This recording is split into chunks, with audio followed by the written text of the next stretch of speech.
Vítajte v Prievidzi, chlapci, mesto, ktoré vyzerá ako ja v nedeľu ráno po sobotnej žúrke s Mojsejovcami, skrátka ako Berlín po druhej svetovej. Jožo, ty žochár, čo to máš v ruke? No čo, asi ďa prievidský štarter pak? Po pive a 2 panákoch tu hneď všetko vyzerá lepšie.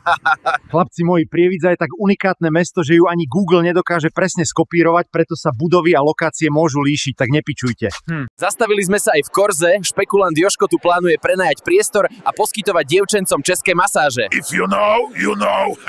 Jožo šiel podať do Fortuny, ja zatiaľ rozmýšľam, ako oslaviť 10 000 followerov na TikToku. Ak máš niečo vymyslené, daj vedieť v komentári. To je brutálny výhľad, čo povieš? To snad nemyslíš vážne, ja som chcel pivo a prievidské kočky, nie nejaký výhľad, kurva. Takže tak, ak by nejaká baba z Prievidze mala o Joža záujem, napíš mi DM na Insta, my sa pomaly lúčime, vy lajkujte a zdieľajte, čaves.